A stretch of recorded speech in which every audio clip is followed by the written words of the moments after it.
Sebenarnya kalau untuk melihat lebih jauh di dalam Kitab Undang-Undang Hukum Pidana, pencemaran nama baik itu terkandung dalam pasal-pasal yang termuat di dalam bab penghinaan dalam Kitab Undang-Undang Hukum Pidana. Ya, dulu kita pernah bahas itu tentang penghinaan. Kali ini kita tentang pencemaran nama baik. Sebenarnya pasal pencemaran nama baik itu juga termuat di dalam pasal penghinaan.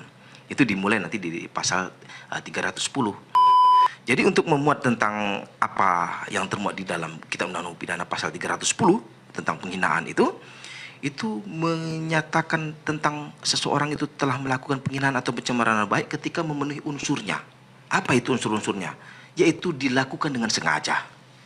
Ya, dilakukan dengan sengaja. Ingat, kalau dia lalai, dia melakukan tidak sengaja, itu bukan memenuhi unsur dari bagian dari penghinaan atau pencemaran nama baik. Dituduh hal-hal yang tidak pernah dilakukan. Ataupun pernah melakukan tapi tidak ada pembuktian tentang itu. Tentang orang ini dinyatakan bersalah adalah ketika ada putusan pengadilan. Kemudian yang kedua, menyerang kehormatan atau nama baik orang. Kemudian dituduh melakukan sesuatu perbuatan yang tidak benar.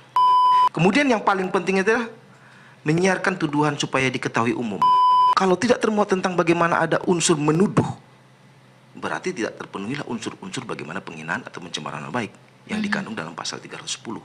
Siapa yang sengaja menyerang kehormatan nama baik seseorang dengan menuduh sesuatu hal yang maksudnya terang supaya hal itu diketahui umum, diancam karena pencemaran dengan pidana penjara paling lama 9 bulan atau denda paling banyak Rp300. Itu yang diatur di dalam pasal 310 Kitab Undang-Undang Hukum Pidana. Di ayat 2-nya tentang pencemaran nama baik itu disebarkan, ditempelkan, diinformasikan.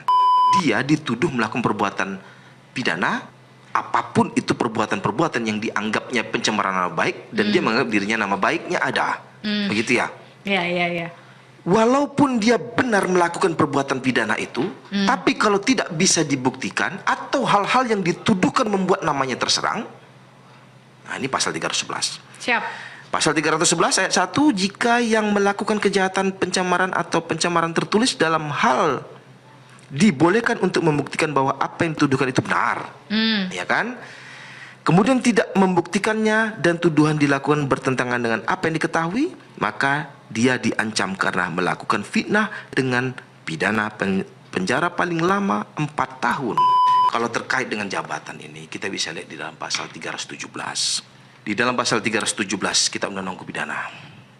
Barang siapa, ayat 1-nya, barang siapa dengan sengaja mengajukan pengaduan atau pemberitahuan palsu kepada penguasa, baik secara tertulis maupun untuk dituliskan tentang seseorang sehingga kehormatan atau nama baiknya terserang.